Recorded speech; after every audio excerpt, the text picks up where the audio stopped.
ఎన్నికల కోడ్ ముగియడంతో తెలంగాణ ప్రభుత్వం ప్రజా సమస్యలపై దృష్టి సారించింది.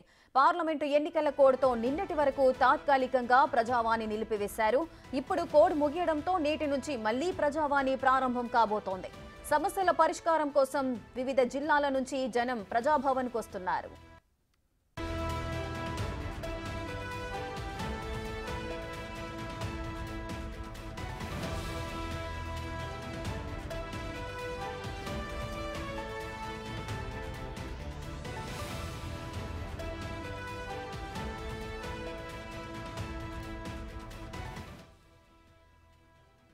రాష్ట్రంలో ఎన్నికల కోడ్ ముగియడంతో తెలంగాణ ప్రభుత్వం ప్రజా సమస్యలపై అయితే దృష్టి సారించింది.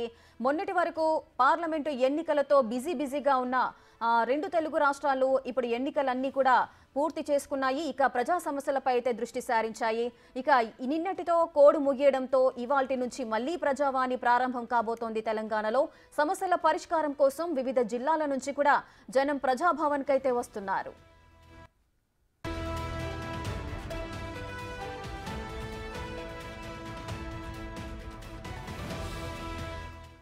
మరింత సమాచారం మా ప్రతినిధి రామ్ ప్రసాద్ లైవ్ లో అందిస్తారు. రామ్ ప్రసాద్, జనమంతా కూడా ప్రజాభవన్ కు చేరుకుంటున్నట్లుగా తెలుస్తోంది. ఎన్నికల కోడ్ అయితే ముగిసింది. ఇక వారి సమస్యలను ఏకరువు పెట్టడానికి ప్రజాభవన్ కు వస్తున్నట్లుగా సమాచారం అయితే అందుతోంది. ప్రజెంట్ అక్కడ సిచ్యువేషన్ ఏ విధంగా ఉంది?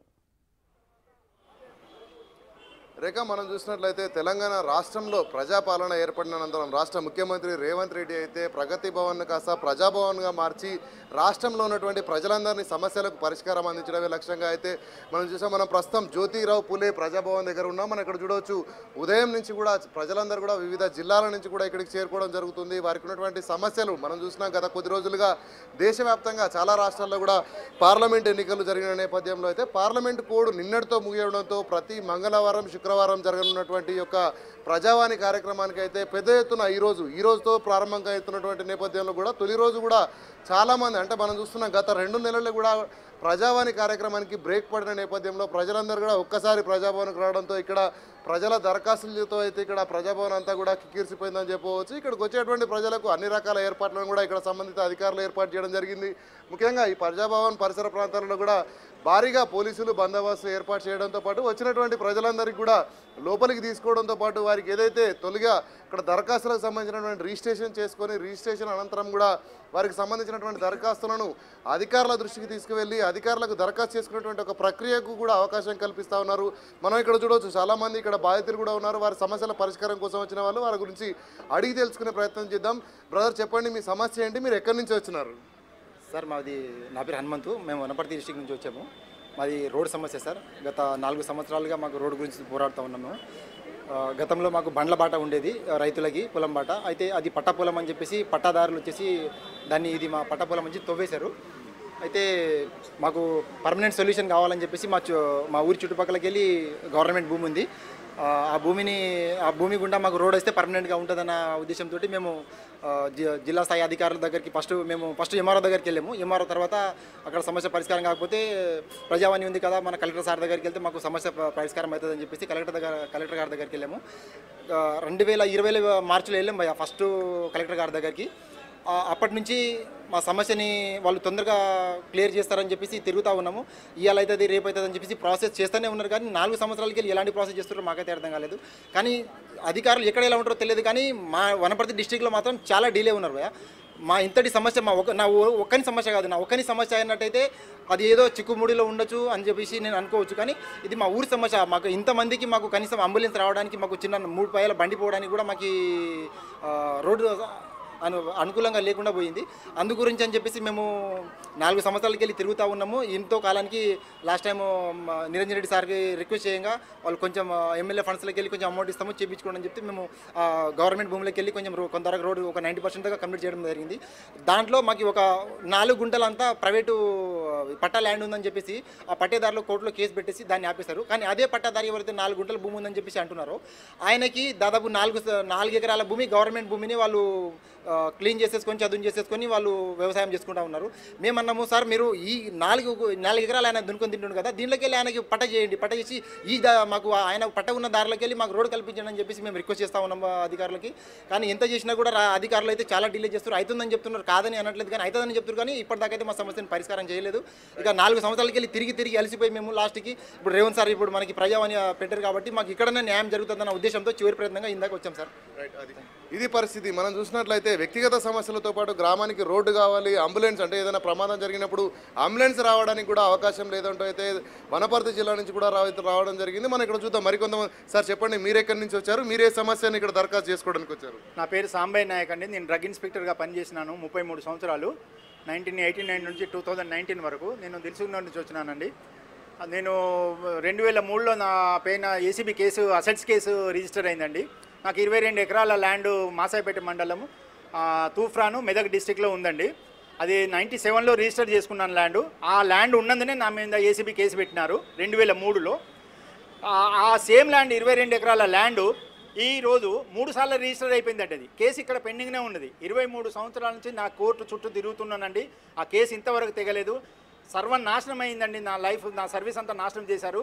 ఒక ప్రమోషన్ రాలేదు. రిటైర్మెంట్ 2019లో అయినాను. అడ్రస్ చేశాను డీజీ ఏసీబీ గారికి, సార్ మీ అసెట్స్ కేసు ఏమో మీ దగ్గర ఉంది, గవర్నమెంట్ సీజ్ చేసింది ల్యాండ్. అక్కడ ల్యాండ్ మాత్రం 22 ఎకరాలు 15 ఎకరాల ల్యాండ్ మల్టిపుల్ రిజిస్ట్రేషన్ అయింది. 2007లో 2017లో 2018లో 3 సార్లు అయింది. నాకు కనీసం ఆ ల్యాండ్ ప్రొటెక్ట్ చేయండి అంటే నేను ఏం చేయాలని చెప్పేసి డీజీ ఏసీబీ గారు అంటున్నారు. ఏం చేయాలని నన్ను అడుగుతారేంటి సార్? మీరు ఇమ్మీడియట్గా రిజిస్ట్రేషన్ డిపార్ట్మెంట్కు లెటర్ రాసి అది క్యాన్సిల్ చేపించి ఎవరైతే కొన్నారో, ఎవరైతే అమ్మినారో, రిజిస్టర్ ఎవరైతే చేశారో వాళ్ళ మీద క్రిమినల్ కేసు పెట్టేసి ధరణిలో నా పేరు తీసేశారండి. నేనేమో 97లో కొన్నవాడిని, నా పేరు తీసేసి 2007 2017లో కొన్న వాళ్ళ పేర్లు పెట్టేసారు. ఇది ఎక్కడ విచిత్రం? వితౌట్ నోటీసు ధరణిలో వాళ్ళ పేర్లు వస్తున్నాయి, నా పేరు తీసేశారు. 23 సంవత్సరాల నుంచి నా సర్వీస్ మొత్తం నాశనం చేశారండి. నాకు ఈ రోజు వరకు న్యాయం జరగలేదు ఏసీబీ కోర్టులో. నేను ఒకటే రిక్వెస్ట్ చేస్తున్నానండి డీజీ ఏసీబీ గారికి, ఇమ్మీడియట్గా ఈ 3 సేల్ డీళ్లు రిజిస్టర్డ్ అయినవి, సబ్సిక్వెంట్ అయినవి క్యాన్సిల్ చేసుకుంటూ వాళ్ళ మీద క్రిమినల్ కేసులు ఫైల్ చేసి ఆ ధరణిలో నా పేరు ఎక్కించేసి ఈ కేసును డిస్పోజ్ చేసే విధంగా చేయాలని చెప్పేసి కోరుకుంటున్నాను. అదేవిధంగా ఇప్పుడు మీరు దీనికి సంబంధించి ఏసీబీ అధికారులను కలవడం జరిగిందా? వాళ్ళు ఎలా రెస్పాండ్ అయినారు? మీకు ఎన్నిసార్లు కలిసారు? ఇప్పుడు ఇది ఇక్కడికి రావడం ఎన్నోసారి? మీరు నేను డీజీ ఏసీబీ ఆఫీస్ చుట్టూ గత 4 సంవత్సరాల నుంచి తిరుగుతున్నానండి. ఒక్క పని కాదు సార్. అక్కడ లెటర్లు తీసుకుంటారు, అక్నాలజ్మెంట్ ఇస్తారు, ఒక్క అకౌంటబిలిటీ లేదండి. ఆ గేట్ దగ్గర నేను నిలబడాలండి. మహా కష్టంగా లోపల పోయి అప్లికేషన్ ఇస్తాను, ఎవ్వరు స్పందించట్లేదు సార్. 4 ఇయర్స్ నుంచి నేను వాళ్ళ చుట్టూ తిరుగుతూనే ఉంటాను. డీజీ ఏసీపీ ఆఫీస్ చుట్టూ తిరుగుతున్నాను, డీజీ విజిలెన్స్ వాళ్ళు చుట్టూ తిరుగుతున్నాను, రిజిస్ట్రేషన్ డిపార్ట్మెంట్ ఐజీ దగ్గర కూడా తిరుగుతున్నానండి, సీసీఎల్తో సహా. ఒక్క పని కాలేదు సార్. రిజిస్ట్రేషన్ డిపార్ట్మెంట్లు కానీ మా డీజీ ఏసీబీ ఆఫీసే చేయాలండి. Because they have filed A case against me under assets case. వాళ్ళ అసెట్స్ ప్రొటెక్ట్ చేయాలి, వాళ్ళు ప్రొహిబిషన్లు పెట్టించాలి. ఇమీడియట్గా నేను రిక్వెస్ట్ చేసేది ఆ 3 సేల్ డీల్ క్యాన్సిల్ చేసి వాళ్ళ ఈరోజు మీరు ఎవరిని అడ్రస్ చేస్తూ ఈ యొక్క దరఖాస్తు ఇచ్చినారు? ప్రధానంగా మీ సమస్య పరిష్కారం కోసం సీఎం గారికి అడ్రస్ చేశానండి. డీజీ ఏసీబీ గారికి డైరెక్షన్ ఇవ్వమని, ఈ సబ్సిక్వెంట్ సేల్ డీల్ అయిన వాటి మీద చర్య తీసుకోవాలని చెప్పేసి, ధరణిలో నా పేరు ఎక్కించాలని చెప్పేసి, నా 23 సంవత్సరాల నుంచి నలిగిపోతున్నానండి కోర్టులో. ఈ రోజు వరకు ఆ కేసు డిస్పోజ్ కాలేదండి. నా ల్యాండ్ ప్రొటెక్షన్ లేదు. ఇప్పుడు 3 సార్లు రిజిస్టర్ అయింది. ఆ ల్యాండ్ ప్రొటెక్ట్ చేసుకోవడానికి నేను వీళ్ళని బతిలాడవలసి వస్తుంది. ఆ కేసులో తిరగడమే కాకుండా ఆ ల్యాండ్ మల్టిపుల్ రిజిస్ట్రేషన్ అయిందని నేను చెప్పాలండి వీళ్ళకు. Is it not the responsibility of the DG ACB to protect my land when they have filed a case against me and they are not least bothered about my property? I request the government, the folded hands, immediately take an action against the concerned registration department and purchaser vendor and sub-registrar and restore my name in the Dharani portal. నాకు ఇమ్మీడియట్గా 23 ఏళ్ల నుంచి నలిగిపోతున్నాండి. Case కూడా dispose చేసే విధంగా కోరుకుంటున్నాను. Right, ఇది పరిస్థితి. మనం చూసినట్లయితే గత ప్రభుత్వం ఏదైతే ధరణి తీసుకొచ్చిందో, ధరణి అనంతరం ఎవరైతే కొనుక్కున్నటువంటి భూములు కొనుక్కున్న యజమానులకు తెలియకుండానే వారు మిగతా కొంతమంది కూడా రిజిస్ట్రేషన్ చేసేటువంటి ఒక లోటుపాట్ల